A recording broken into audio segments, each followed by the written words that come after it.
Unit 4 શ્લોક number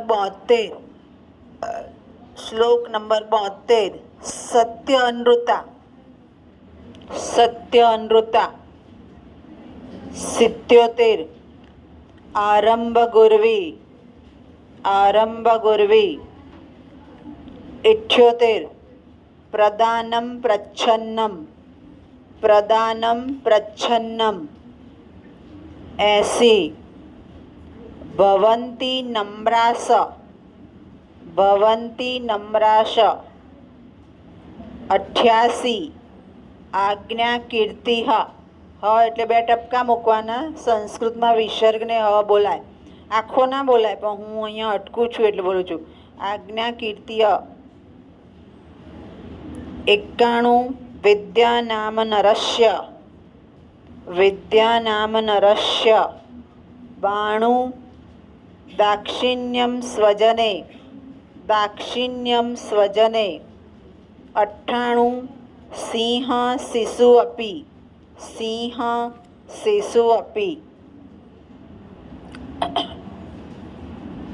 ચાલો સમજી લઈએ. 72મો જુઓ શું કહે છે ત્યાં. તો એમ કીધું છે, ભાષાંતર જુઓ. થોડું ચોપડી બદલાય તો થોડું આઘું પાછું ભાષાંતર હોય, પણ હું સમજૂતી આપું છું. ગણિકાની જેમ રાજનીતિ અનેક સ્વરૂપોવાળી છે. સાચી અને જૂઠી, કઠોર અને મધુર, હિંસક અને દયાળુ, લોભી અને ઉદાર, સદા વ્યય કરાવનારી અને હંમેશા પુષ્કળ ધન કમાનારી છે. આ સવાલ આપણે સમજી ગયા છે.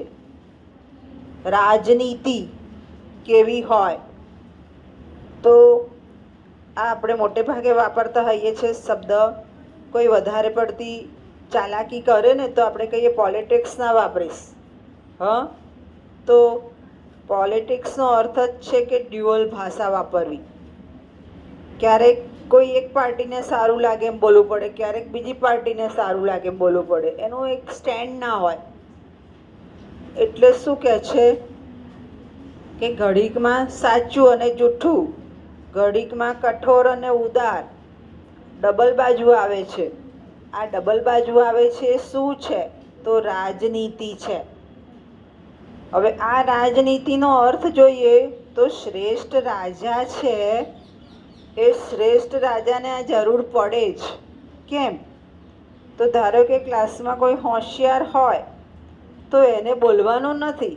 ઘણીવાર તમારી પણ આર્ગ્યુમેન્ટ આવે છે કે બેન આને ના કીધું, પણ એનો કોઈ વાંક નથી, એ હોશિયાર છે, લખે છે, વાંચે છે, એટલે ન બોલાય.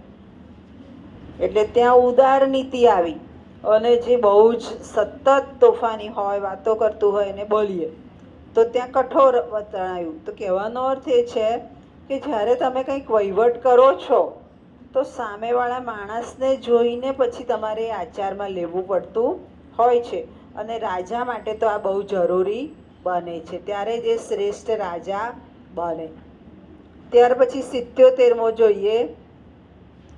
દિવસના પૂર્વ ભાગ અને પાછલા ભાગના પડછાયાની જેમ દુષ્ટ અને સજ્જનોની મૈત્રી હોય છે. દુષ્ટની મૈત્રી શરૂઆતમાં ગાઢ અને ધીમે ધીમે ઓછી થાય છે, જ્યારે સજ્જનની મૈત્રી શરૂઆતમાં ઓછી અને ધીમે ધીમે ગાઢ થાય છે. અહીંયા બે વ્યક્તિઓ આપણને સમજાવી. દુર્જન એટલે ખરાબ માણસ ને સજ્જન એટલે સારો માણસ. ઉદાહરણ આપ્યું છે આપણા પડછાયાનું. તો તમે પોતે જ જુઓ છો, તમારો પડછાયો પડે છે. સવારમાં સૂર્યપ્રકાશ હોય તો પડછાયો કેવો હોય? પડછાયો કેવો હોય? સૂર્યપ્રકાશ સવારે છે 8-9 વાગે તો પડછાયો કેવો હોય? બોલો. તો તમે જુઓ છો રોજ તમારો પડછાયો કેવો હોય? નાનો હોય કે મોટો હોય? નાનો ના હોય, મોટો હોય. પછી મધ્યાહન પહોંચી જાય, સૂરજ માથે આવી ગયો છે તો પડછાયો કેવો હોય? દેખાય જ નહીં. મધ્યાહન છે એટલે ના પડે ને, ઉપર છે. અને સાંજ પડે વળી પાછો મોટો થઈ જાય પડછાયો. દુર્જનો આવા છે શરૂઆતમાં બહુ મૈત્રી રાખે, પછી તમને કોણ ને અમે કોણ. એવી રીતે સજ્જનોની વાત કરી છે કે સજ્જનો કેવા છે, તો સજ્જનો શરૂઆતમાં બહુ તમારી સાથે ભળશે નહીં, બહુ બોલશે નહીં, પણ ધીમે ધીમે તમારી સાથે મિત્રતા વધારતા જશે. આમ પણ કહેવત છે કે મૈત્રી કોની સાથે રખાય? સમાન સાથે રખાય. ધારો કે તમે હોશિયાર છો તો તમારે હોશિયાર જ રખાય. ધારો કે તમે વાતોડિયા છો તો વાતોડિયા જ રખાય, નહીંતર તમારું બગડે. એટલે મૈત્રી કોની સાથે રખાય? સમાન સાથે. આગળ જોઈએ 78મો, છુપી રીતે દાન આપવું, ઘરે આવેલા અતિથિનો સત્કાર કરવો, કોકનું ભલું કરીને મૌન ધારણ કરવું, કરેલા ઉપકારની વાત જાહેરમાં ન કરવી, સંપત્તિમાં છકી ન જવું, બીજી વ્યક્તિઓ વિશે તિરસ્કારના સારાંશની વાત કરવી, તલવારની ધાર પર ચાલવા જેવું આ કઠણ વ્રત સજ્જનોને કોણે દર્શાવ્યું? જો હવે સારો માણસ શું કરે? તો જે કંઈક આપે છે સમાજમાં એ બોલતો નથી, આપી દીધું, વાત પતી ગઈ. પછી બીજાનો આદર સત્કાર કરે છે, બોલવામાં નમ્ર રહે. બીજું કોકને કંઈક કહેવું છે તો એ મૌન ધારણ કરી દે છે. જો સામેવાળો માણસ સમજવા માંગે તો જ કહે છે.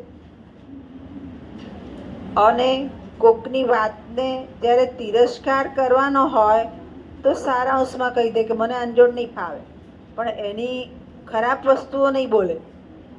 આ બધા વ્રત કરવા, આ બધું આચરણ કરવું એ કઠિન છે. અને આ કઠિન વ્રત કોણ કરે છે? સમાજમાં રહેલા સજ્જનો.